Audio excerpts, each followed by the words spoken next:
নমস্কার, স্বপ্নাবিক নিউজ নেটওয়ার্কে স্বাগত। স্বপ্ন নিউজের পর্দায় রয়েছে আমি পিয়ালি। প্রমোটার কিংবা কোনো জমি মাফিয়া নয়, এবার পুকুর ভরাটের অভিযোগ উঠল খোদ বাড়ির মালিকের বিরুদ্ধে। মূলত পানিহাটি, খড়দহ, সোদপুর, আগরপাড়ায় এই ধরনের খবর প্রকাশ্যে এলেও তবে এবারের ঘটনাস্থল কামারহাটি পৌরসভা ৯ নম্বর ওয়ার্ডের অন্তর্গত দক্ষিণেশ্বর আরিয়াদহ এলাকা।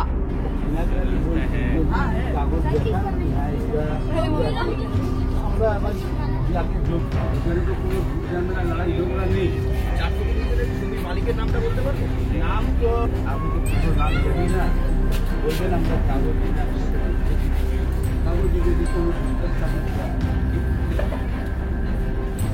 আর দাদা যদি বলে দাদাকেও দেখিয়ে দিব।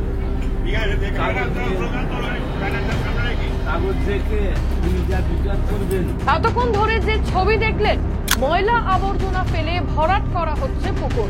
এ খবর পৌঁছতেই প্রাক্তন কাউন্সিলর অমিত দাসকে সঙ্গে নিয়ে ঘটনাস্থলে গিয়ে উপস্থিত হন কাউন্সিলর মায়া দাস সহ তৃণমূল কর্মীরা। মালিকের কাছে পুকুর ভরাট নিয়ে প্রশ্ন করা হলে কাউন্সিলরের সঙ্গে বচসায় জড়িয়ে পড়ে পুকুরের মালিক। এরপরেই ক্ষোভে ফেটে পড়ে এলাকার তৃণমূল কংগ্রেস কর্মীরা।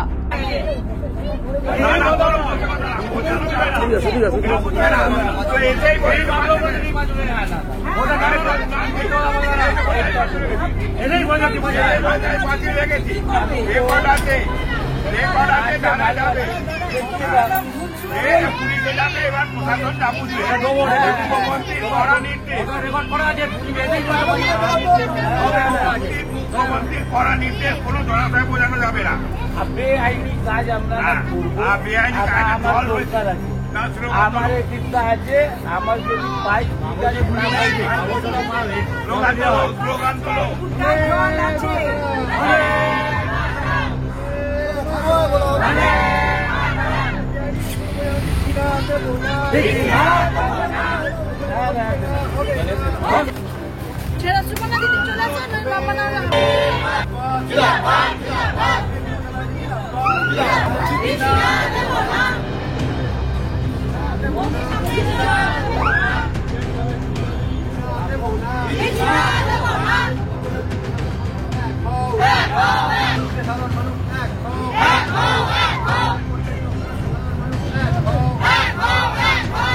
এলাকায় যে কোনো অবৈধ কাজে প্রশ্রয় নয়, সাফ জানালেন কামারহাটি পৌরসভার ৯ নম্বর ওয়ার্ডের কাউন্সিলর মায়া দাস।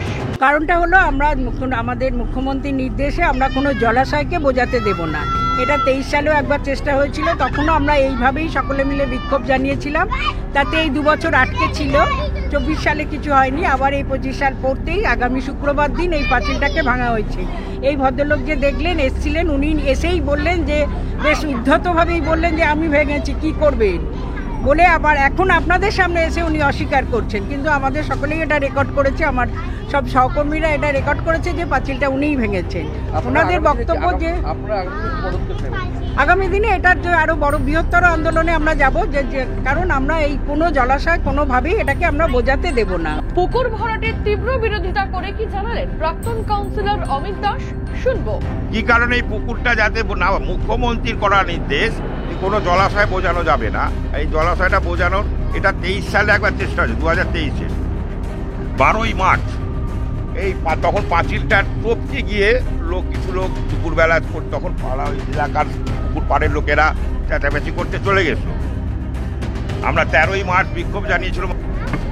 তারপর হঠাৎ এই এতদিন বাদে শুক্রবার 3 তারিখ রাত্রির এই পাঁচিলটা ভেঙেছে।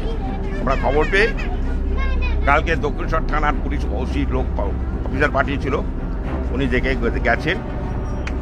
ওসি বলে যে প্রশাসন বলেছে, এবার আমরা চেয়ারম্যানকে কাউন্সিলর জানিয়েছে, চিঠিও দেওয়া হয়েছে কালকে। অবৈধ কাজের বিরুদ্ধে আমরা সোচ্চার। ঘটনাকে কেন্দ্র করে উত্তেজনা তৈরি হয় গোটা এলাকায়। পরিস্থিতি নিয়ন্ত্রণে আনতে ঘটনাস্থলে দক্ষিণেশ্বর থানার পুলিশ গিয়ে পৌঁছায়। অভিযোগ খতিয়ে দেখছেন তারা। রাধা দে, স্বপ্নাবিক নিউজ, আরিয়াদহ। সমস্ত খবরের আপডেট পেতে লাইক করে সাবস্ক্রাইব করুন স্বপ্নাবিক নিউজ। সেই সঙ্গে বেল বাটন প্রেস করতে ভুলবেন না। আপনাদের একটা সাবস্ক্রিপশন আমাদের জন্য অত্যন্ত মূল্যবান। একই সঙ্গে ফলো করুন আমাদের হোয়াটসঅ্যাপ চ্যানেলটিও। জয় হিন্দ।